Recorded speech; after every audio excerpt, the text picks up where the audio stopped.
ஜோதிட நேயர்கள் அனைவருக்கும் வணக்கம். இன்னைக்கு நம்ம சேனல்ல என்ன பார்க்க போறோம் அப்படின்னு பார்த்தீங்கன்னா, தற்போது ஆடி மாதமானது பிறந்தடிச்சு. இந்த ஆடி மாதம் ஒவ்வொரு ராசி நேயர்களுக்கும் எப்படிப்பட்ட ஒரு மாதமாக இருக்க போகிறது, என்னவெல்லாம் நடக்க போகிறது என்பதை விரிவாக பார்த்து பயன்பெறுங்க. அதற்கு முன்னாடி குலதெய்வத்தின் அருள் கிடைப்பதற்கு முழுமையாக இந்த ஒரு விஷயத்த மனதார நீங்க செய்தீங்கன்னா கண்டிப்பா இந்த ஆடி மாதத்தில் நினைத்து பார்க்காத ஒரு மாற்றத்தை நீங்க அனுபவிக்க முடியும் அப்படின்னு சொல்லியிருக்காங்க. ஸோ உங்களுக்கும் உங்களுடைய குலதெய்வத்துடைய அருள் முழுமையாக கிடைக்கணும் அப்படின்னு ஆசைப்பட்டீங்கன்னா இந்த ஆடி மாதத்துல இந்த வழிபாட்டை மட்டும் மிஸ் பண்ணாம பண்ணிடுங்க.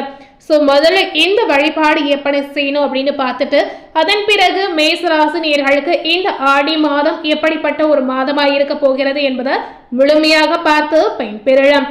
ஆடி மாதம் அம்மன் வழிபாட்டிற்கும் குலதெய்வ வழிபாட்டிற்கும் மிகவும் சிறப்பான மாதமாக சொல்லி இருக்காங்க. குறிப்பாக பார்த்தீங்கன்னா ஆடி மாதம் முதல் நாள் ஆடி வெள்ளி, ஆடி செவ்வாய், ஆடி அமாவாசை இந்த நாட்களில் குலதெய்வத்தை மனப்பூர்வமாக வழிபடுவது குடும்ப நலன் மற்றும் முன்னோருடைய அருள் கிடைக்க உதவும் அப்படின்னு சொல்லி இருக்காங்க. இந்த ஒரு விஷயம் பார்த்தீங்கன்னா ஐதீக ரீதியாக சொல்லியிருக்க ஒரு விஷயங்க. தமிழ் மாதங்களில் ஆன்மீகம் முக்கியத்துவம் வாய்ந்த மாதமாக சொல்வது இந்த ஆடி மாதம். இந்த மாதத்தில் அம்மன் வழிபாட்டுடன் குலதெய்வ வழிபாட்டிற்கும் தனி சிறப்பு இருக்குங்க. ஒவ்வொரு குடும்பத்திற்கும் தலைமுறையாக பாதுகாத்து அருளும் தெய்வமாக தான் குலதெய்வமானது இருக்கிறது. இந்த ஆடி மாதத்தில் உங்களுடைய குல தெய்வத்தை பக்தியுடன் வழிபடுவது குடும்பத்தில் அமைதி, வளம் மற்றும் முன்னேற்றம் கிடைக்க செய்யும் அப்படின்னு சொல்லியிருக்காங்க. ஸோ இந்த விஷயம் எல்லாமே நம்பிக்கையாக சொல்லியிருக்கக்கூடிய ஒரு விஷயங்க. இந்த ஆடி மாதத்தின் முதல் நாள் ஆடி வெள்ளி, ஆடி செவ்வாய், ஆடி அமாவாசை இந்த நாள் ரொம்ப முக்கியமான நாளாக சொல்லி இருக்காங்க. குலதெய்வ கோவிலுக்கு சென்று இந்த நாளில் நீங்க மனதார தரிசனம் செய்யலாம். கோவிலுக்கு செல்ல முடியாதவர்கள் வீட்டிலேயே குலதெய்வம் படம் அல்லது மனதில் குலதெய்வத்தை நினைத்து நீங்க வழிபாடு செய்யலாங்க. எந்த நேரத்தில் வழிபடலாம் அப்படின்னு கேட்டீங்கன்னா குலதெய்வ வழிபாட்டிற்கு அதிகாலை 4:30 மணி முதல் 6 மணி வரை உள்ள பிரம்ம முகூர்த்த நேரத்துல நீங்க வழிபாடு செய்யலாம். இந்த நேரம் தான் இந்த வழிபாட்டிற்கு மிக மிக உகந்த நேரமாக சொல்லியிருக்காங்க. அதே போல் காலை 6 மணி முதல் 8:30 மணி வரையிலுமே நீங்க வழிபாடு செய்யலாம். இதுல எந்த நேரம் உங்களுக்கு சரியாக இருக்கிறதோ அந்த நேரத்தில் நீங்க செய்து வரலாம். வீட்டில் எப்படி வழிபட வேண்டும் என்று கேட்பவர்களுக்கு வீட்டை சுத்தம் செய்து கோலம் போட்டு குளித்து சுத்தமான உடை அணிந்து குலதெய்வத்தின் படம் அல்லது விளக்கின் முன் மஞ்சள் குங்குமம் வைத்து அலங்காரம் செய்யலாம். அதற்கு பின்னர் நெய் அல்லது நல்லெண்ணெய் தீபமேற்றி பூக்களால் அலங்கரித்து தேங்காய், வாழைப்பழம், வெற்றிலை பாக்கு, சர்க்கரை பொங்கல் அல்லது குடும்ப மரபுப்படி படையல் வைத்து நீங்க மனமாற பிரார்த்தனை செய்யலாங்க. குலதெய்வத்தின் நாமத்தை 108 முறை ஜபிப்பதும் சிறப்பானதாகவும் சொல்லி இருக்காங்க. அப்படி இல்லை என்றால் அபிராமி அந்தாதி பாடி நீங்க வழிபாடு செய்யலாம். என்ன வேண்டிக் கொள்ளலாம் என்று கேட்டீங்கன்னா குடும்ப ஒற்றுமை, திருமண தடை நீங்குதல், குழந்தை பேறு, கல்வி வளர்ச்சி, வேலை வாய்ப்பு, தொழில் முன்னேற்றம், பொருளாதார வளம், நல்ல ஆரோக்கியம் மற்றும் முன்னோர் ஆசீர்வாதம் கிடைக்க மனமான நீங்க வேண்டிக் கொள்ளலாம். வழிபாட்டால் கிடைக்கக்கூடிய பலன்கள் என்ன அப்படின்னு கேட்டீங்கன்னா இந்த ஆடி மாதத்தில் குலதெய்வ வழிபாடு செய்வதன் மூலம் குடும்பத்தில் அமைதி அதிகரிக்கும், உறவுகள் வலுப்பெறும், திருமண தடை இருந்தால் விலகிடும், குழந்தை பேரு அருள் கிடைக்கிடுங்க, தொழில் மற்றும் வியாபாரத்தில் முன்னேற்றம் ஏற்படும், கடன் சுமை இருந்தால் குறைந்திடும், தீய சக்திகளுடைய தாக்கம் விலகிடும், குடும்பத்திற்கு பாதுகாப்பு வளமும் கிடைக்கும் என்பது பக்தர்களுடைய நம்பிக்கையாகவே சொல்லியிருக்காங்க.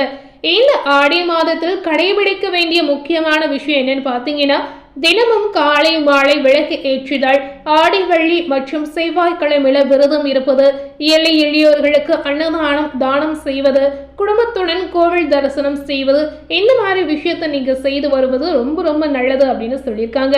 ஸோ கண்டிப்பா இந்த ஆடி மாதத்துல குலதெய்வத்துடைய அருள் கிடைப்பதற்கு இந்த மாதிரி விஷயத்தை எல்லாமே நீங்க கண்டிப்பா கடைபிடித்து வரலாங்க. ஸோ இதனை தொடர்ந்து இந்த ஆடி மாதத்தில் மேசராசினியர்களுக்கு என்ன பலன் கிடைத்திருக்கு, எந்த மாதிரி விஷயத்துல கவனமா இருக்கணும் என்பதை முழுமையாக பார்த்து பயன்பெறுங்க. தமிழ் மாதத்திலே முக்கியமான மாதம் ஆடி மாதம். ஒவ்வொரு தமிழ் மாதத்திற்கு பின்னாலும் ஒரு அறிவியல் பூர்வமான உண்மை இருப்பதாக சொல்லியிருக்காங்க. இந்த ஆடி மாதத்தில் பல கிரக நிலைகளில் சில அதிசயங்களும் இருக்கிறது. இந்த ஆடி மாதம் ஜூலை 17ஆம் தேதி அன்றிலிருந்து ஆகஸ்ட் மாதம் 16ஆம் தேதி வரை இருக்கிறது. 12 வருடங்களுக்கு பிறகு சிவராஜ் யோகத்துடன் ஆடி மாதமானது பிறக்கிறது.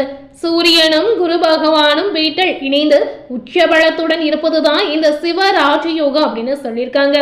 இந்த மாதத்துல சூரியன், புதன், குரு கடக ராசியில பயணிக்க உள்ளாருங்க. சுக்கிரன் கன்னி ராசியில இருக்கிறார். செவ்வாய் சுக்கிரனுடைய வீட்டில் இருக்கிறார். புதன் பகவான் இந்த நேரம் வக்ரமாக இருப்பதாக சொல்லியிருக்காங்க. ராகு கேதுவின் தாக்கம் இந்த மாதம் ரொம்பவே அதிகமாக இருக்கிறது. சுக்கிரன் ராகுவினுடைய சேர்க்கை உள்ளிட்ட நல்ல பலனை உங்களுக்கு கொடுக்கும் அப்படின்னு சொல்லியிருக்காங்க. ஆடி மாதத்தில் மேசராசினியர்களுக்கு என்ன பலன் கிடைத்திருக்கு அப்படின்னு பார்க்கும் பொழுது மேசராசினியர்களுக்கு நிறைய தெய்வ காரியங்களில் நீங்க ஈடுபடுவீங்க. அது மட்டும் இல்லாமல் தொழில், உத்தியோகம், வியாபாரம் தொடர்பான பிரச்சனைகளை கோபத்தை தவிர்ப்பதுதான் நல்லது. இந்த ஆடி மாதத்தில் அசைவத்தை தவிர்த்து சைவத்தை சாப்பிடுவது நல்லதுங்க. அல்லது திங்கட்கிழமை தோறும் அசைவம் சாப்பிடுவதை தவிர்ப்பது அற்புதமான ஏற்றத்தையும் வெற்றியையும் கொடுக்கும் அப்படின்னு சொல்லியிருக்காங்க. தாய் தந்தை உறவுகளுடன் விட்டு கொடுத்து செல்வது நிறைய நன்மைகளை உங்களுக்கு ஏற்படுத்தும். தாயுடன் தகராறு வைத்துக் கொள்வதை நீங்க தவிர்க்கணும். இரத்தத்தில் பரவும் தொற்று நோய்களில் அதிக கவனம் ரொம்ப அவசியம். அங்காளம்மன் வழிபாடு உங்களுக்கு சிறந்த ஏற்றத்தை தரும் அப்படின்னு சொல்லியிருக்காங்க. ஸோ இந்த ஆடி மாதம் மேசராசினியர்களுக்கு நிறைய மாற்றங்கள் நடக்கக்கூடிய ஒரு மாதமாகவே இருக்கிறது. இந்த நேரத்தில் உங்களுடைய வாழ்க்கையில தொழிலாக இருக்கட்டும், உத்தியோகம் பார்க்கக்கூடிய நேயர்களாக இருந்தாலும் சரி, வியாபாரம் செய்யக்கூடிய நேயர்களாக இருந்தாலும் சரி, உங்களுடைய வாழ்க்கையில் நடக்கக்கூடிய எந்த ஒரு விஷயமா இருந்தாலும் சரி, அனைத்திலுமே நீங்க கோபத்தை தவிர்த்து செயல்படுவது குறிப்பாகவே சொல்லியிருக்காங்க. ஸோ எந்த இடத்துலையுமே நீங்க கோபப்படாமல் நிதானமாக செயல்படுவது தான் இந்த காலகட்டம் உங்களுக்கு கற்றுக் கொடுக்கக்கூடிய ஒரு முக்கியமான பாடமாக இருக்கிறது. ஏன்னா உங்களுடைய முன் கோபத்தால் கண்டிப்பா எதிர்பார்க்காத பின் விளைவுகளை நீங்க சந்திக்கக்கூடிய ஒரு சூழல் இருக்கிறது. ஸோ கண்டிப்பா இந்த காலகட்டத்தில் இந்த நேரத்திற்கு தகுந்தமாறு நீங்க நடந்து கொள்ளும் போது கண்டிப்பா எந்தவித பாதிப்பும் ஏற்படாமல் நீங்க தவிர்க்க முடியுங்க. உங்களால் முடிந்தால் இந்த ஆடி மாதத்தில் உங்களுடைய குல தெய்வத்தை நேரில் சென்று குல தெய்வத்துடைய பரிபூரண ஆசீர்வாதத்தை பெற்று வருவது இந்த மாதம் ரொம்ப நல்லது அப்படின்னு சொல்லியிருக்காங்க. ஸோ இன்னைக்கு நம்ம சேனல்ல ஆடி மாதம் மேசராசினியர்களுக்கு என்ன மாதிரியான பலன்கள் கிடைத்திருக்கு என்பதை விரிவாக பார்த்துருப்பீங்க. மேலும் இது போல ஒரு புதிய தகவலை தெரிந்து கொள்ளணும் அப்படின்னு நினைத்தீங்கன்னா மறக்காம நம்ம சேனலை சப்ஸ்கிரைப் பண்ணி பக்கத்தில் இருக்கக்கூடிய பெல் பட்டனையும் மறக்காம ப்ரெஸ் பண்ணிடுங்க. நீங்க சப்ஸ்கிரைப் பண்ணா மட்டுமே நம்ம சேனல்ல போடக்கூடிய எல்லா நியூ அப்டேட்டான வீடியோஸும் நீங்க உடனுக்குடன் பார்த்து தெரிந்து கொள்ள முடியும். ஸோ மறக்காம சப்ஸ்கிரைப் பண்ணி பெல் பட்டனை ப்ரெஸ் பண்ணிடுங்க. தேங்க்யூ.